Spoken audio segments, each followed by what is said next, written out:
Selamat pagi semuanya, semoga selalu dalam keadaan sehat walafiat tanpa kekurangan semua apapun ya. Oke, pada kesempatan kali ini saya ucapkan terima kasih kepada kelompok 9 yang telah mempresentasikan tentang bab ke-10 ya, tentang hak asasi manusia.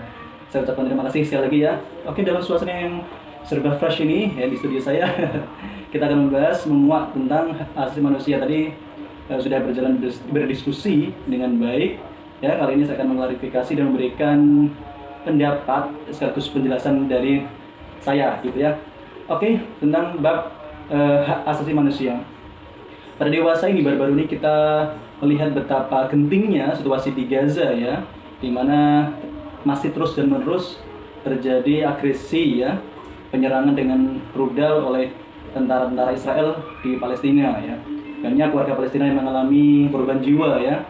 Sebenarnya kalau secara militer gitu tentu saja rakyat Palestina tidak memiliki persenjataan dengan baik ya, sehingga dari jumlah korban yang ada tentunya pihak Palestina yang banyak korban jiwanya gitu ya.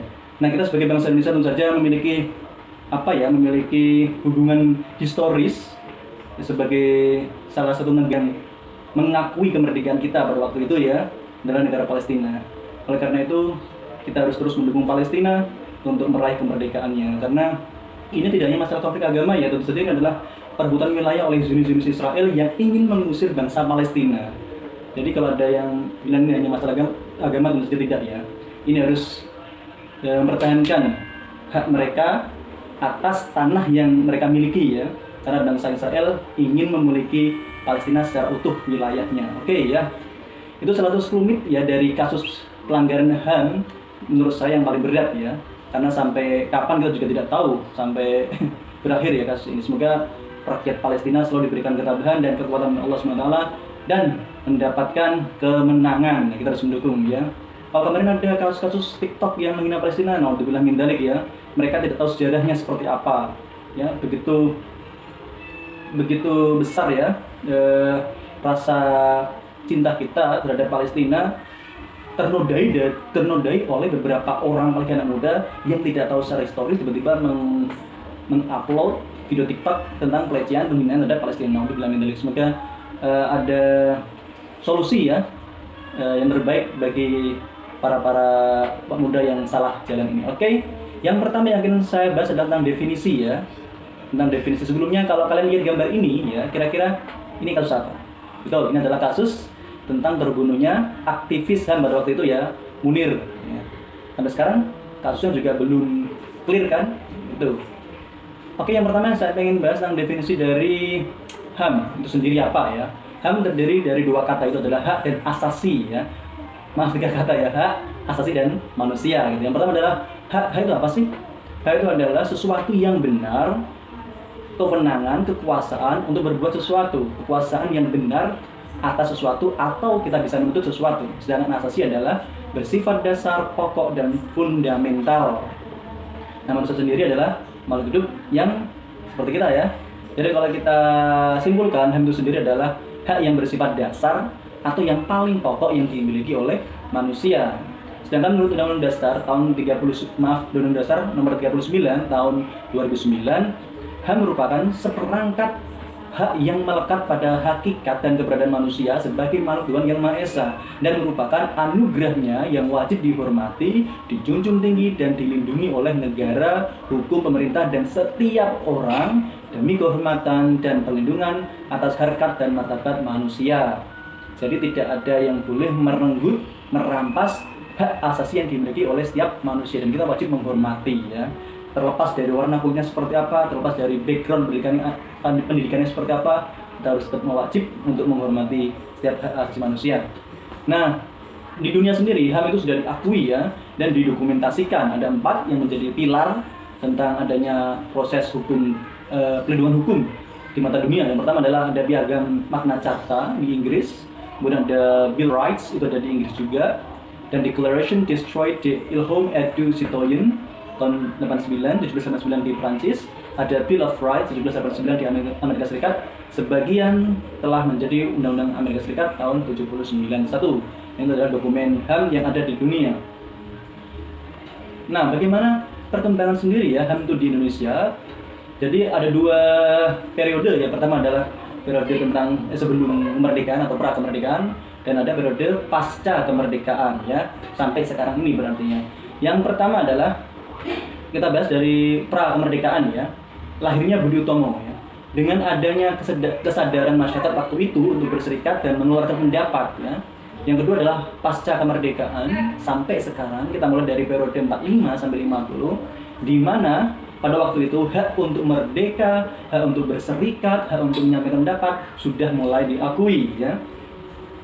Periode kedua adalah periode 50 sampai 59, di mana periode demokrasi parlementer liberal udah mulai muncul ya. Lahirnya banyak partai dengan ragam ideologinya, kebebasan pers, adanya pemilu, adanya parlemen, adanya kekuasaan yang memberi ruang bebas ya.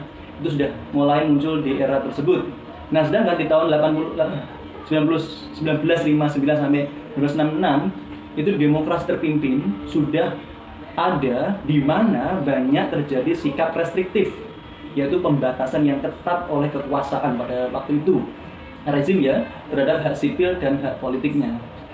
Nah, periode 98 sampai sekarang seperti yang kita tahu ya, mulai era reformasi dan sekarang era new reform ya, era reformasi baru gitu. Oke, selanjutnya apa sih bentuk-bentuk HAM yang ada di dunia ini? Yang pertama kita punya deklarasi HAM secara universal. Jadi seluruh dunia itu mengakui hak yang sama ya. Yang pertama adalah hak apa itu? Hak untuk berbicara, bebas berbicara, berpendapat, dan pers. Ya, yang kedua, adanya kebebasan beragama. Yang ketiga, adanya kebebasan berkumpul dan berserikat. Yang keempat, adanya hak atas perlindungan yang sama di depan hukum. Yang keempat, terakhir adalah yang kelima, hak atas pendidikan dan penghidupan yang layak. Nah, ini semua sudah diakui dan disepakati oleh seluruh negara di dunia ini ya. Bagaimana di Indonesia ya? Hak apa saja yang bisa kita peroleh gitu kan? Yang pertama adalah hak kebebasan untuk mengeluarkan pendapat sama ya. Hak kedudukan yang sama di mata hukum, hak kebebasan berkumpul, beragama, berserikat, hak memperoleh pengajaran dan pendidikan. Itu kurang lebih hampir sama dengan deklarasi hak asasi manusia yang disampaikan universal seluruh dunia. Nah, dari hak tersebut kita bisa breakdown, ada hak sipil dan hak politik ya. Yang pertama apa itu? Hak sipilnya itu hak untuk hidup. Jadi ketika ada orang membunuh orang lain berarti sudah melanggar HAM gitu ya. Apalagi dalam jumlah yang besar itu bisa dikategorikan genosida. Itu nanti akan menjadi pelanggaran hak asasi manusia yang sangat berat hukumannya.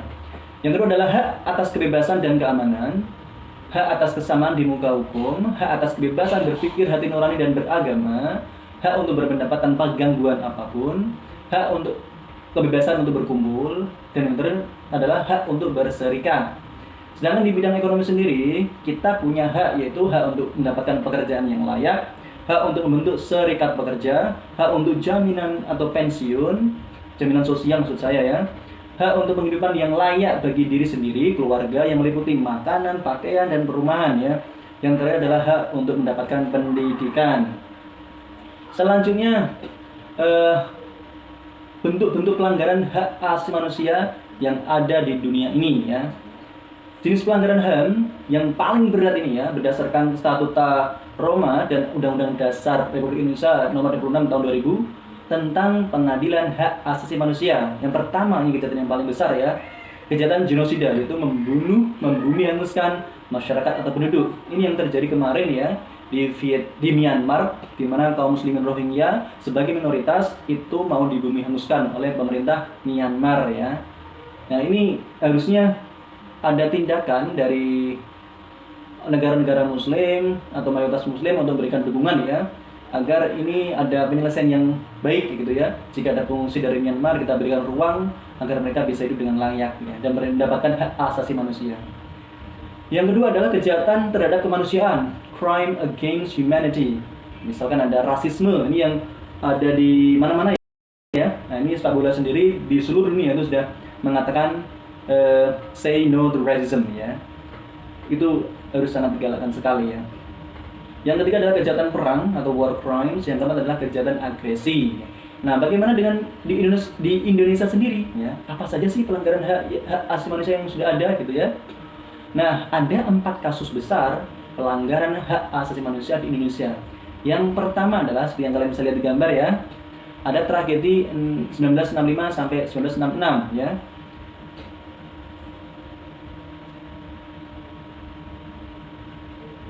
Yang kedua adalah kasus Petrus tahun 1982 sampai 1985, yang kemudian disusul dengan tahun 98 di bulan Mei ada kasus kerusuhan tragedi Semanggi, itu di mana mulai muncul benih-benih reformasi di sana untuk menggulirkan Presiden Soeharto. Yang terakhir adalah kasus tadi yang saya sampaikan di awal gambar itu ya, ada pembunuhan Munir Said Talib ya, sampai sekarang belum jelas seperti apa ending dari kasus itu ya. Meskipun sudah ditetapkan Polikarpus itu adalah pelaku ya dari pembunuhan itu dengan meracuni Munir di pesawat ya ketika mau menangani kasus HAM di Belanda kalau tidak salah ya. Oke, saya rasa itu yang bisa saya sampaikan. Terus berkarya, kita masih ada satu bab kalau tidak salah ya minggu depan.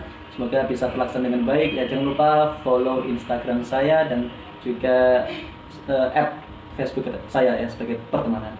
Oke, see you next time ya. Assalamualaikum warahmatullahi wabarakatuh.